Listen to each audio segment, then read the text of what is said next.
Well, let's get started. Thank you all for coming to the American Spectator Press Breakfast. As you see, it's not for breakfast, but we have a habit of doing things like this. Of course, we run the Saturday Evening Club, which never meets on Saturday evening and is not a club. So it's typically expected to have a lunch instead of a breakfast. We're certainly pleased to have Senator Jim DeMint with us today. Is this thing on, or can you hear me? I don't think it's pretty close to your mouth. How about that? Is that any better? It is on now, but it's not. There you go.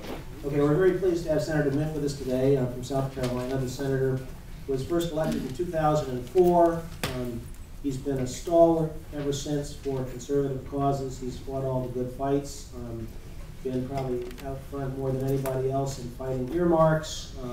He's in the midst of a number of big battles right now, certainly, that we all read about every day. So we will be pleased to ask you questions and have you answer them. This is on the record, of course. Usually what we do is ask the guest to speak for 8 or 10 minutes, as long as you like, on whatever you want to talk about, and then we will open it up to questions. When we do, we have another microphone that we'll pass around, and please identify yourself as you ask a question. So I'll turn it over to Senator Jim DeMint. I think I'm wired. Well, I guess I'd like to go around the table and know everyone's here. I should have done that. So list, and maybe in addition to saying your name and who you're with, is this maybe a key issue you're concerned about? I think your microphone. Can you hear me? All right. Maybe move it closer to you. Can you hear that? It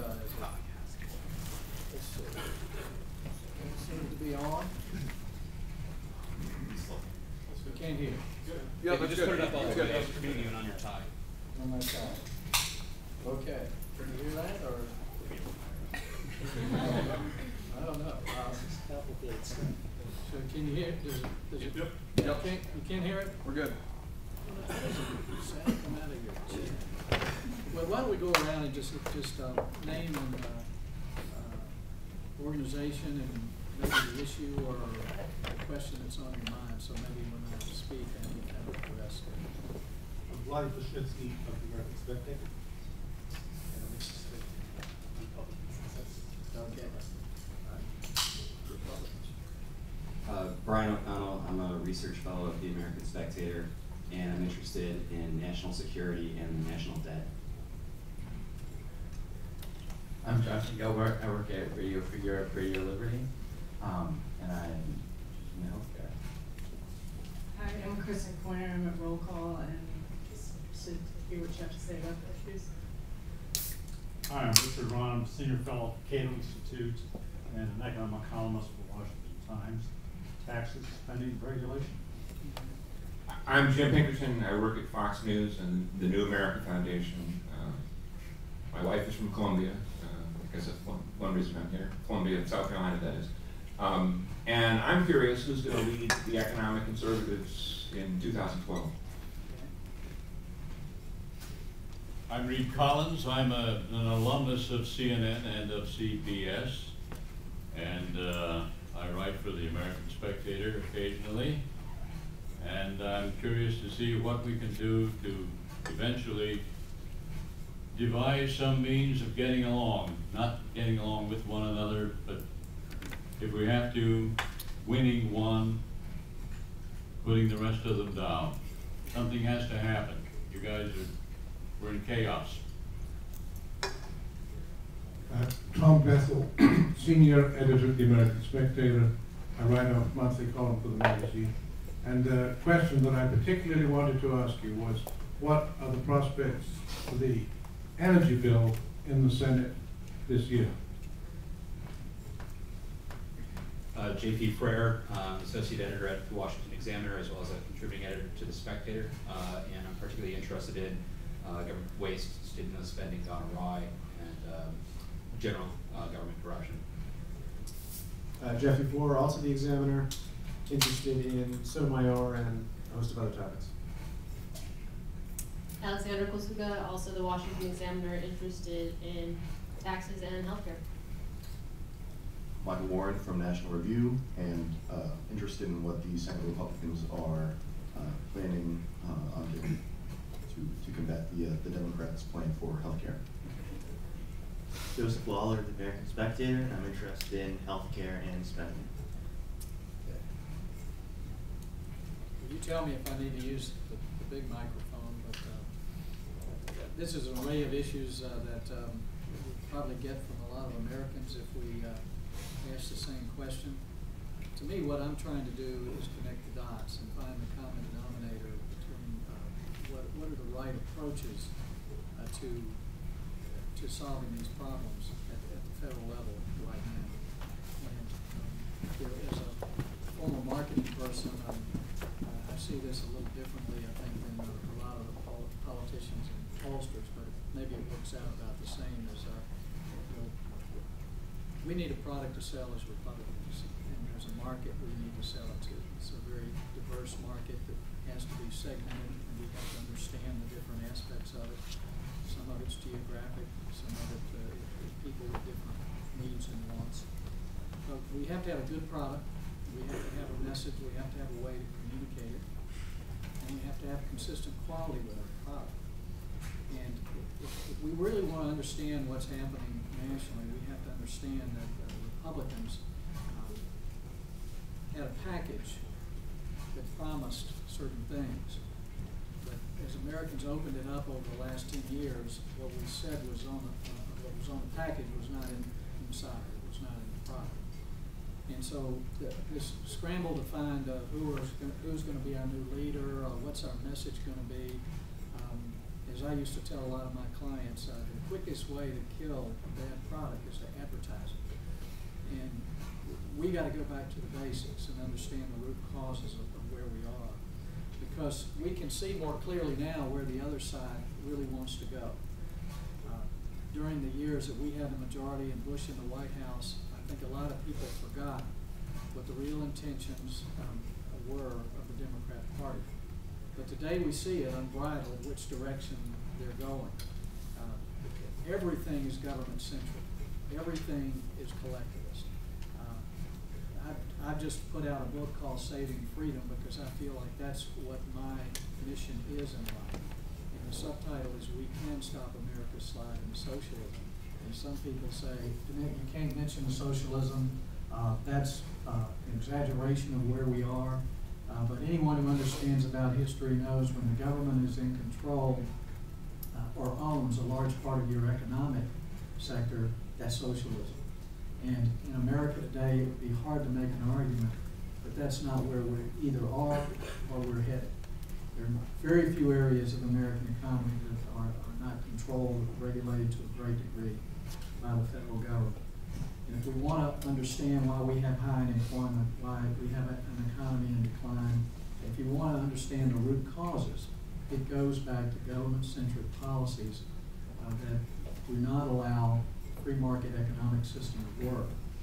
And what I'm trying to do in a book, Saving Freedom, is remind Americans that our country is exceptional, prosperous, and great and good. Not because we've got a good government, but because we followed for so many years the principles of freedom, the ideas of limited government, individual responsibility, free market economics, Judeo-Christian values, constitutional rule of law. Those basic principles of freedom create for me the worldview of how to solve problems. But today in Washington, every problem that comes up has a government solution. And you can't mix socialism and freedom and expect it to work. And one of the things I write a lot about is we try to make freedom fairer by mixing in some principles of socialism. And it's caused, since the Great Depression, just a creeping expansion of government in all areas of our lives. And what we have to do is help America understand that freedom solutions work better for them. They're actually more secure when they're more free. That you're better off in education when you have more choices. You're better off in health care when you pick your own health plan and your own doctor. We're better off as a nation when the states and private companies can develop our energy supplies, when states can control their own transportation dollars, when companies can compete and produce products and not be penalized for making profits. The message has got to be founded in a totally different paradigm of what's going on right now. But it's not the paradigm of just stop or no. There's a whole list of freedom-oriented solutions that I believe Americans will come to in a hurry if we just present those. And what I do in Saving Freedom is I talk about the difference between freedom and socialism. I talk about why socialism is so alluring. If you want every child to have a good education, let's make it free and let's let the government do it. If you want everyone to have good health care, let's make it free and let's let the government do it. It's very appealing. As I've told folks, the Democrats are giving away Twinkies and the Republicans are trying to sell health food. And it takes a little bit more effort to convince people that these things are good for the long term, and what tastes so sweet today is going to kill us. It looks like now in the short term. I think our current country is on the precipice of a total disaster. Where we are economically and financially is not only unsustainable, but it is nearing being irretrievable. The amount of debt and spending is so unprecedented, and the planned increase in spending over the next 10 years means that 10 years out, we'll be paying over $800 billion in interest on the debt, assuming interest rates stay where they are today, which is an assumption that is not going to hold true. Other countries are already questioning our ability to pay it back. China knows the $1 trillion they're holding that we're going to pay back in devalued dollars. And if we weren't buying so much stuff from them right now, I can guarantee you they wouldn't be giving us any more money. And we're dependent on China for our money. We're dependent on OPEC for our oil.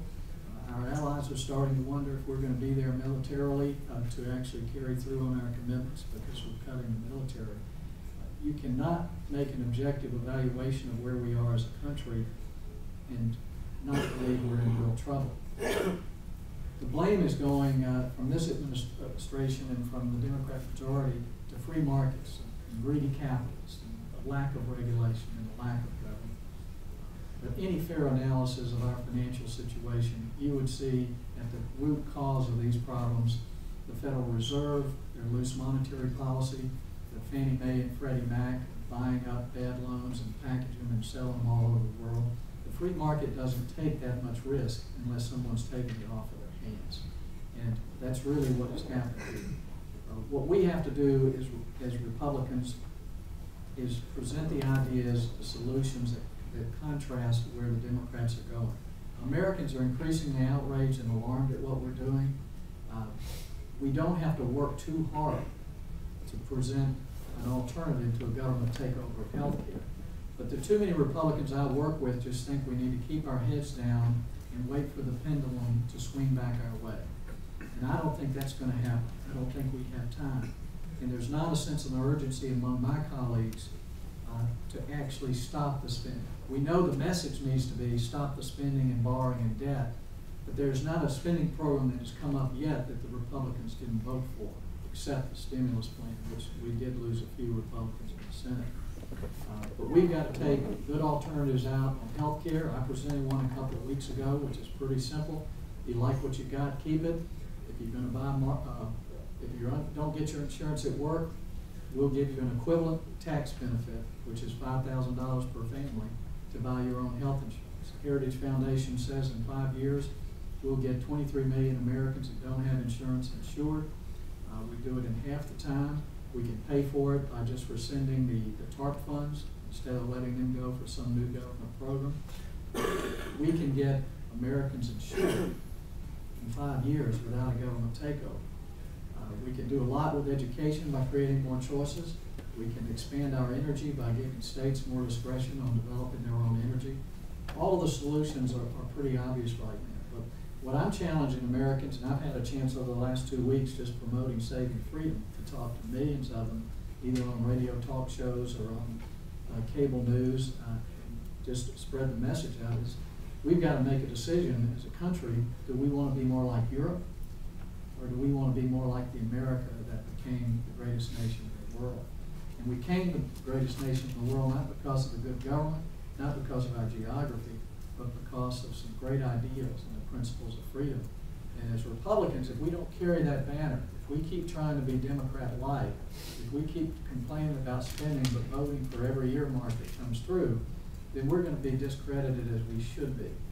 But I think if a few of us will just stand up and carry the banner, I think we have a shot at maybe beginning to win the American people, and our colleagues will come along when they see the American people coming our way. So I know I hadn't answered all the specific questions about Sotomayor or whatever, but I'll let you each just ask something more specific, and I'll try to answer it. Senator, thank you very much. We'll open it up to questions. Tom? Could I ask my question about what are the prospects? You know, the cap and trade bill passed the House, and there's a lot of concern that, you know, there could be big tax increases all around if this passes the Senate later this year or next year. So do you have any comments on that? Well, I think we have a good chance of stopping, but we've really got to take the message to the American people. The Obama administration's playing hardball. They're trying to make deals with utilities and to get some of them to sell out, just like they did in the House. They gave some exemptions for certain utilities, for some steel plants. They're trying to get the labor unions behind this. We've just got to outdo them as far as getting the truth out to the American people. Right now, I think there's growing alarm about it. I mean, I hear about it as I go through airports from the TSA guys who are frisking me, and I hear about it back home with people who are normally not involved in politics. They're hearing we're about to add a tax to electricity. So I think we have a shot. But the real Waterloo for Obama is health care. And if we can stop him on health care, I think we can turn him back on a lot of issues. If we lose health care, we've essentially lost free market economics in America. And the debt load is going to be so incredible, the taxes will be so high, inflation will be so out of control. I don't know how we'll turn it around after that. Senator, what are the prospects for stopping health care? I think we've got a fair shot. It's a complicated issue. They want to get it done in the next 2.5 weeks before we go home in August, because they know if it hangs out there during the August break, we'll do what we've done on other issues. We'll load it up onto the internet. The bloggers will start taking it apart. The radio talk shows will start telling the truth about it. All the think tanks will start figuring out what that really means and what it's going to do. If people know the truth, they're not going to support it. That's why they want to get this thing done. I think we've got a better than even shot of keeping them from getting a vote on this before we go home in August. And then when we come back after August, all the folks are going to want to start working on their earmarks, and maybe we won't get back to it. I don't know. But Obama's probably going to hold us here until we get some kind of vote on health care. But I think they've grabbed onto an albatross with this, and if we can delay it a couple of months, I think the anger of the American people will back down a few Democrats. You know, the Democrat Party is already running ads against some of my Democrat colleagues because they haven't been out front in support of this thing. So that's a good sign right there. Yes. Go ahead. Okay. I spoke with Senator Barrasso last week about health care, and he was talking about solutions that Republicans can offer as an alternative, incentivizing good, healthy behavior. If health care is defeated and becomes a Waterloo for Obama, what are Senate Republicans going to do, or House Republicans, to address the health care issue that so many people still care about, are interested in, want to see a solution for? Yeah, I hope we won't just kill it, and I hope we'll, during this debate, bring a lot of solutions to the table and make Americans aware that this federal government's doing almost everything it can to keep individuals from having their own health insurance.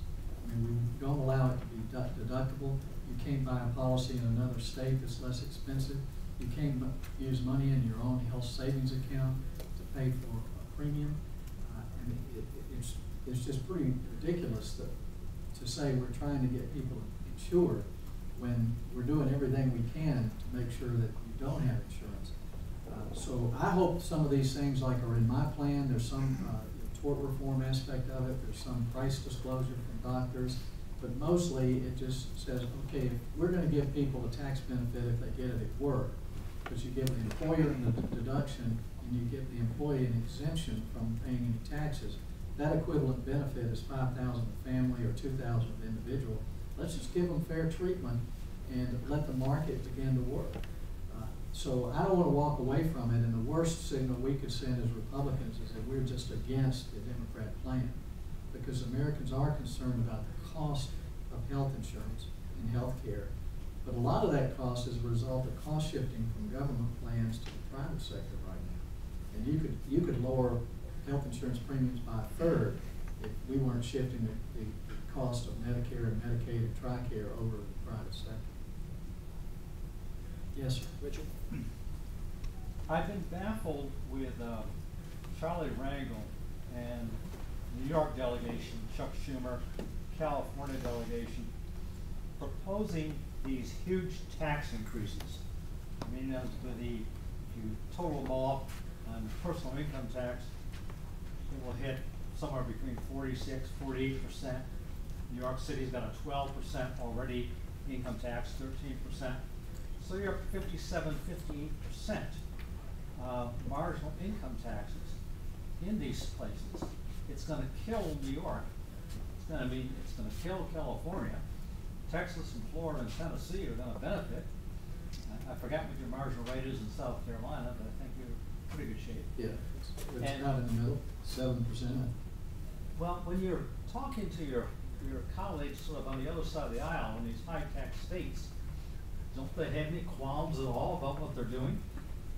The only logical conclusion of what they're doing is they really do not understand free market economics at all. They really do think that we can increase the cost of doing business in spite of all the evidence in their own states that they're running jobs out. People are getting out of New York and California as fast as they can if they can do business somewhere else. They just don't get it. And I'm afraid a lot of Americans don't understand it either, that we can say, okay, we can just take money from the rich and we can pay for all these other programs, but the problem is that all our jobs come from people who are rich. I've never gotten a job from someone who was poor in my life. And if you make it, if you expand the risk and reduce the reward of investment in doing business, you're going to get less of it. And that's what we're doing today. The risk have greatly increased, whether they be criminal penalties or lawsuits or regulatory types of penalties, the cost of taxes. I mean, it's just expensive now. And investors know if they throw money at a company, the government can come in and dilute their shares immediately. So they don't understand free market economics enough. And no one around Obama's cabinet table has ever participated. And they really think that centrally planned, politically managed economics will work. And you saw that in the stimulus. Everything they bring up has the assumption that we can manage this economy. Jim Pickard. Senator, you supported Mitt Romney in 2008. Do you see him as the conservative leader for the future, and will you be supporting him again in 2012? Well, I think he's very definitely a leader of the Republican Party. Yeah, I'm trying not to use the labels of conservative or liberal or whatever right now, because I really think Ronald Reagan was right. This is not a matter of right or left. It's up or down that we're talking about. And you know, people have different opinions of what conservative really means. But for me, I'm looking at this as a business guy. I'm looking at a balance sheet. I'm looking at what's coming in and going out, and I know it doesn't work. And I also know that the thing that creates prosperity is not government, but more of that invisible hand Adam Smith talks about. I don't think that's Republican or Democrat. That's just basic American ideas. Mitt has been in business. He understands capital markets. He understands global competition. He's got the intelligence to be a great president. And I think he's matured as a candidate. So he's definitely someone who is a potential leader for the party. But I mean, we have a number of others out there who could emerge, and we'll probably see some new ones. Frankly, don't think we're going to see them come from Washington. But I think we've got some governors out there that have shown that they have some boldness and creativity.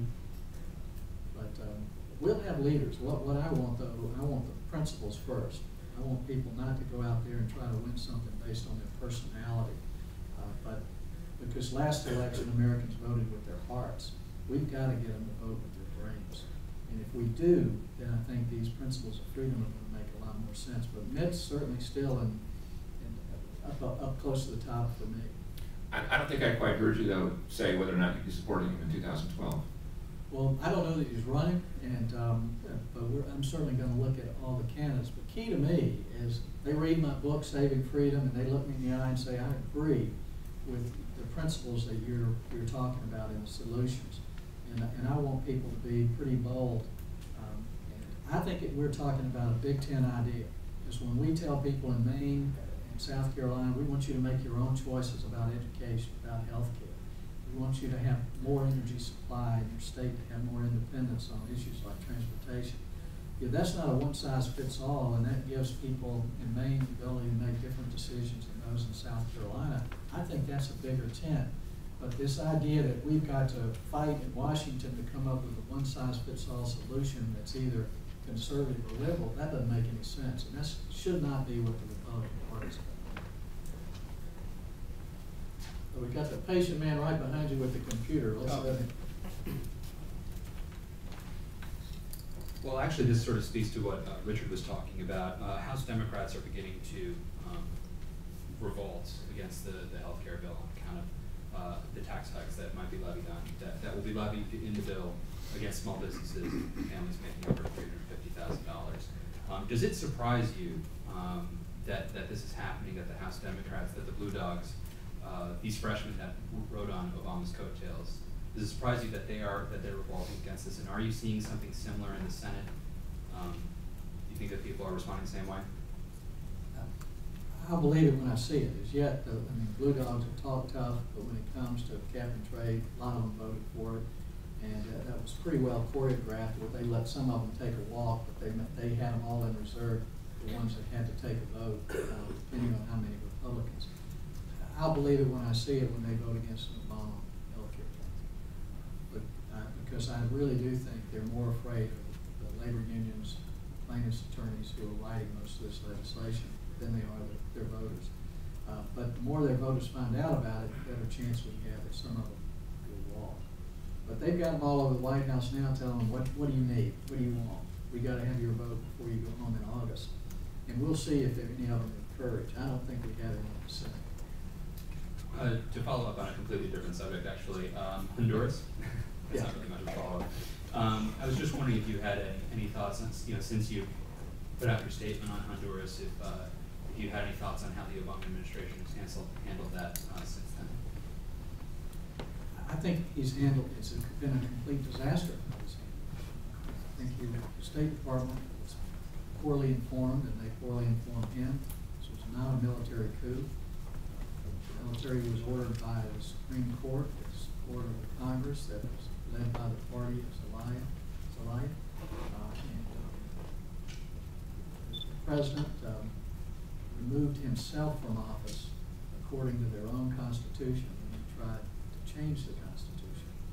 So I think this has been a disaster for us to show that we're not willing to stand up to Castro and Chavez and Ortega. We're on the wrong side of this thing. And I'm hoping this arbitration will work, and I'm thankful the interim president has said he's willing to step down, but Zelaya is not stepping back up. That's something they have to stick to. But, I've got all the documents from the Supreme Court, the Attorney General, and they played this by the book. The only thing that looks bad is they sent the military to get him out of the country so he wouldn't get killed, and they couldn't send the police because they've been corrupted by Chavez. So that part of it looked bad, but they followed every step of their constitution as far as I can tell. Yes. Yes, sir. A couple things on Sotomayor. First, on a personal level, do you get jealous of the people who are in the room, like Senator Graham, who can ask the questions? Oh yeah. And secondly, if you were in the room, is there a question you'd really like to ask her? Well, I had the chance to meet with her privately, so I had 30, 40 minutes to ask her questions, and she's not giving. She's been pretty well coached not to give any answers at all, and she sounds as much like Robertson Alito through her confirmation conversions. You really can't tell where she is. But I did have a chance to ask her, some questions related to the Constitution. she clearly appeals to precedent, says she's bound by precedent, but she won't defend her positions based on any constitutional foundation. And she's very arbitrary about how she picks part of the Constitution that she supports and others she doesn't. Clearly, the Second Amendment is not a fundamental right for individuals. But, you know, I asked her a question that was, do you believe that unborn children have any rights at all? There's plenty of precedent that says they do. But she said, I've never thought about that. Which the answer was, she's not telling me the truth. So she's a very delightful person to be around, but she is a very obvious extension of Obama's judicial philosophy. And he said it quite clearly. He thinks the Constitution is a charter of negative liberties. It tells the government what it can't do. It does not tell the government what it must do for people. So the Constitution is inadequate in his mind and in hers. And she will make decisions based on whatever her personal opinions are. And the problem with being bound to precedent is there's so many confusing and conflicting precedents that a judge can come up with any pile of precedents they want to justify any decision they want to make. When you move away from the standard of the Constitution, you have arbitrary law, and that's what we're going to get. Sir, let me ask you a question about labor unions. You mentioned some of the fear that Democrats have of unions. In George Will's column today, he outlined some of the things that the Obama administration had given the unions, including Chrysler and General Motors, and packing the NLRB. I wonder if you could, as somebody who has some experience in business, could just talk a little bit about the implications of the power that the unions are getting and the money that they're getting, and what that might result in as we go forward. Well, if you look back at the origins of labor unions, first of all, that they look at European history, that the labor unions have always been central to the advancement of socialism. Collectivist concepts are key. The unions want more central power in government to protect them. Without government protection, unions would disappear today because it's an antiquated concept. It's very seldom where you have an area where there's just one industry or one opportunity for a job. But in a global economy that's so dynamic and fast changing, so competitive, to have a third-party decision maker that slows things down. You can see the obvious difference.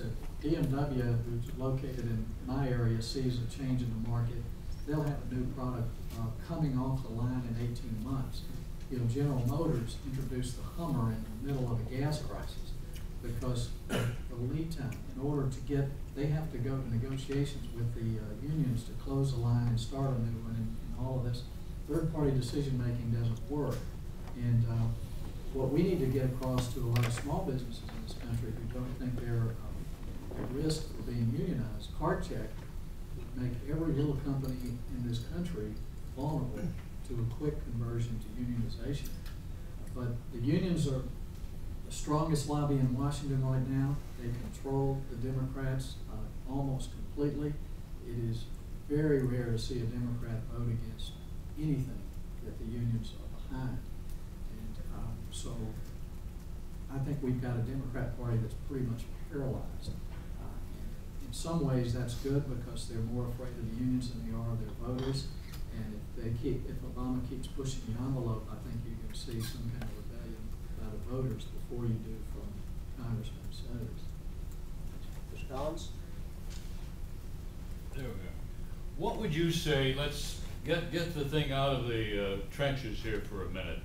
Do you have any view toward biennial meetings of the Congress? Give us all a year off, you take a year off, you study what you think the country needs, the country sits and thinks about itself for a minute, and then we just go like hell for 1 year, then take another year off. Think of all the fishing you could do.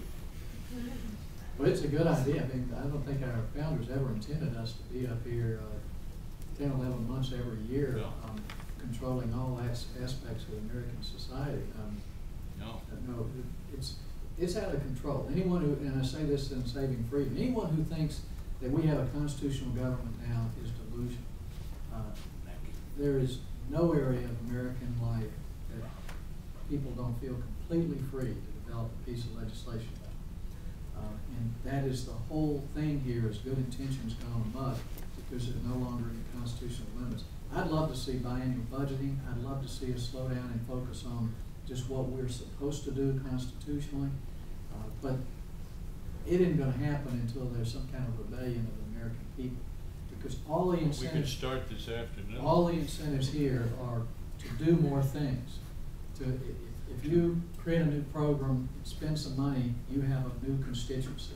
If you cut something, you make people mad. And that's what I try to explain in Saving Freedom, so people want to know why this is happening. Why do we keep spending? It's like a drug.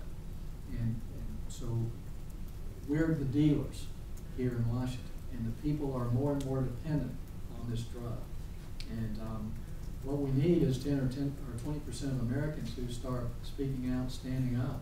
We don't have a majority. We already 52% of Americans get their income directly or indirectly, directly from a government source.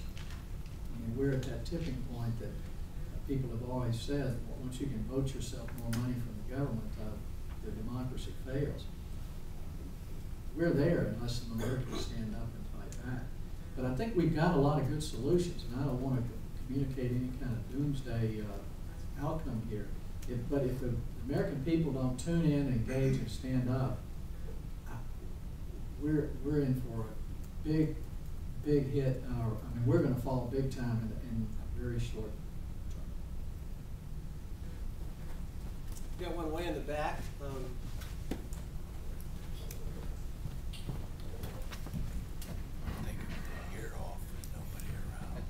Hi, Senator. You had said. Would you identify yourself? Oh, so I'm Jordan Fabian from the Hill newspaper. So you had said that it's a pretty key issue for the Senate Republicans to defeat the health care reform bill right now. And you also said it's hard to rely on centrist Democrats. So my question is, how far is the Republican caucus in the Senate willing to go to stop the legislation?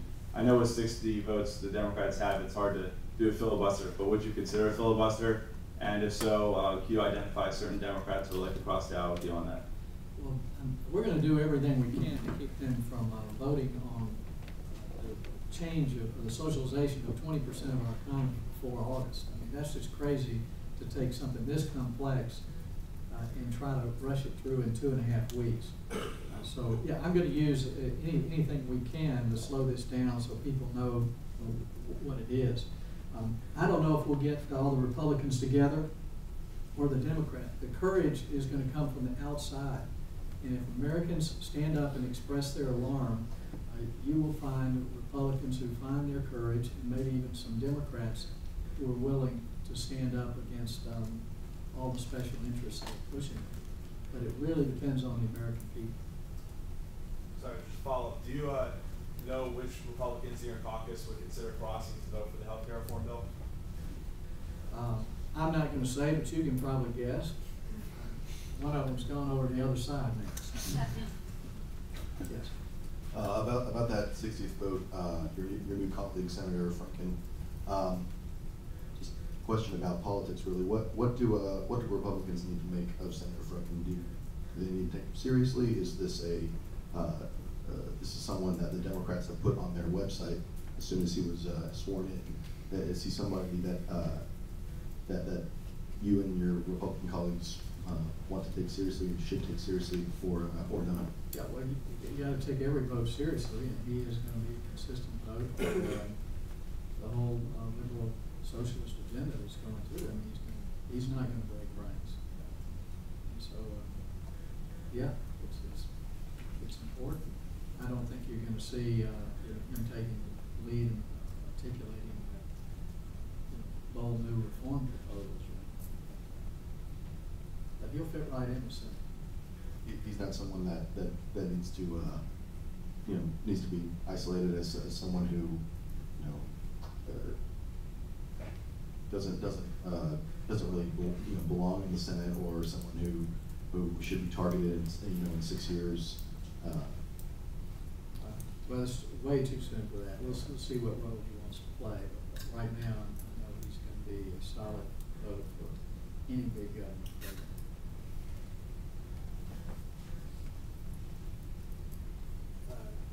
Right?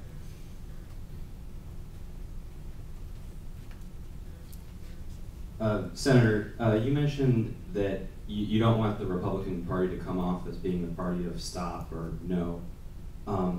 But I also wanted to hear what you think with regards to the healthcare freedom plan. If there weren't political considerations right now,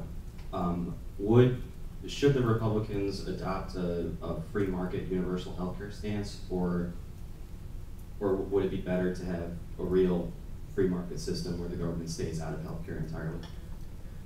Well, government's probably too deep into it to suggest some elimination of Medicare and Medicaid. But I think what we need to do is provide some choices. If we expand the individual ownership of health insurance, then it's easy to create options for people to keep that health insurance in retirement and from job to job. And Paul Ryan's Roadmap to the Future lays out a good way to do that. It's one of the things I recommend in Saving Freedom is the government can provide premium assistance and save itself a lot of money and give people the choice of keeping their own plans. You can also give states the ability to help transition people from government Medicaid to individual insurance. And those transition plans, again, are things that we've provided in the Healthcare Freedom Act. But our goal should be to get every American insured. And if that was the goal of the Democrat Party, they would be taking a totally different tack right now. But that's not their goal. Their goal is government control of healthcare. And it's so apparent from everything they're doing.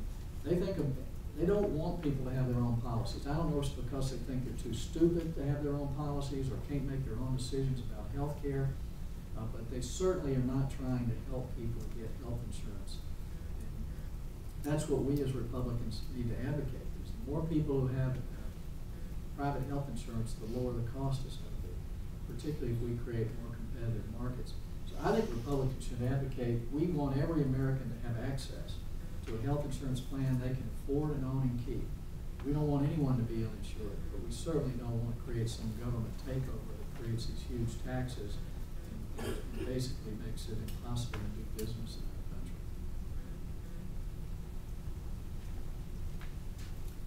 Let me ask you one other question about politics, Senator. 16 months out to the 2010 election, I wondered if you have any idea of the quality of candidates that are being recruited by the Republicans, both for House and Senate seats, and what, I know the Senate's a pretty tough nut to crack, I think, but the House is less so. Are you encouraged about what you see?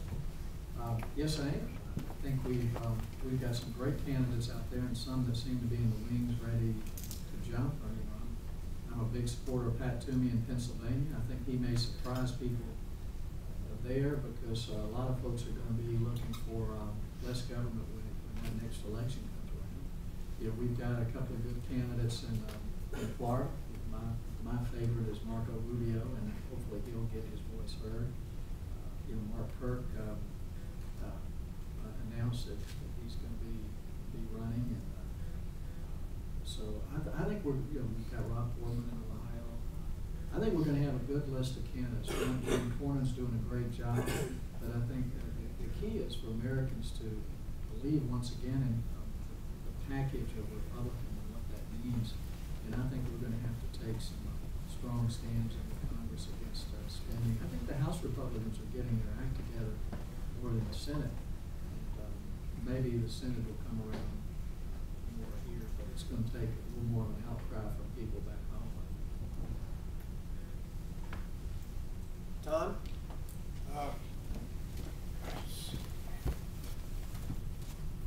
Seems to me Afghanistan could turn into Obama's Vietnam, turn into a real quagmire which will be difficult to get out of. Do you have any thoughts on that? It's a great question, and I think that is a real possibility. I don't want that to happen, and I would love to see them be able to get some control of the area, but it does seem to be a quagmire to me right now. He's going to own it. And they're not really reporting the increase in casualties very much right now, but they're not going to be able to hide that for long. We're going to take a lot of casualties. I think it's going to be a much harder effort than Iraq was. It's a culture. It's so much more tribal. It's going to be, you can't get a centralized government to work there in the first place. And without that, we've got just literally hundreds of localities to try to control and secure. It's going to be a tough problem. We need the rest of the world to help us more than they're helping now, and we need to put more pressure on Iran than we're putting now. If we expect to do anything in Afghanistan, or if we don't want the Middle East to explode, and it's likely to explode if we don't do something to stop Iran from developing nuclear weapons. Any other questions? Yes.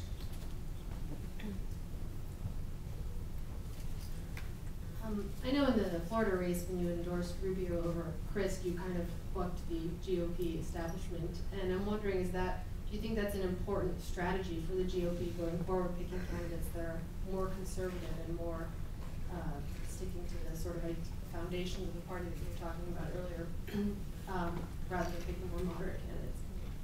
But I think it's going to be healthy to have a good debate of ideas in Florida. Charlie Crist is a good candidate. He's obviously a good fundraiser. And he's the odds-on favorite to win. But I think they're having a good primary, and getting those conservative ideas in the mix is probably a good idea. It's very likely if you've got a conservative in the race, even if he doesn't win, he'll force a lot of commitments out of the other Republican as part of that primary process. So I never liked primaries myself, but I think it's a healthy process. So particularly in Florida, I think we've got two good choices. It'll be a good debate, and I think whoever wins will win the general. It seems to be pretty clear on that. Jim?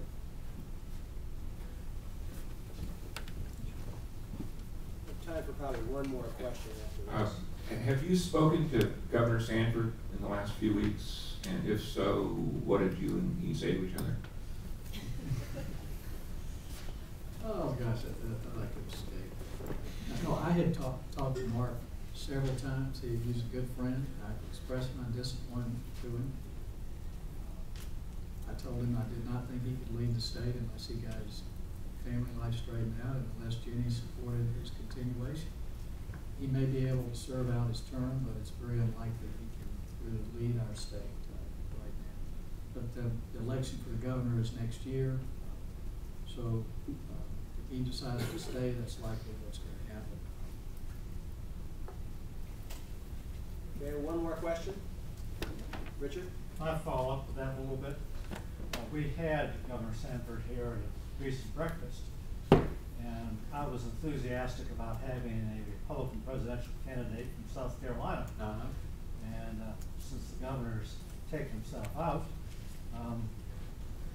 you seem to be the logical person, and I haven't heard anything you've said either today or previously that I really disagreed with. Yeah. Would you possibly consider it? I have no plans to run for president. I think anyone who wants to be president doesn't know how much trouble we're in as a country. It's going to be tough sledding for the next 10 years or so in our country. I want to be a part of serving and leading. I'm hoping we'll get a number of Republicans around the country to stand up and connect with the people. I think that's really what's important now, is people to go out and articulate principles and see who the American people gravitate to. Because we've got to attract Republicans and independents and try to get some Reagan Democrats back. And so I'm just looking for who catches on with the right ideas. And so I want to be a part of that mix as far as helping to promote good candidates, but I have no plans to jump in that myself.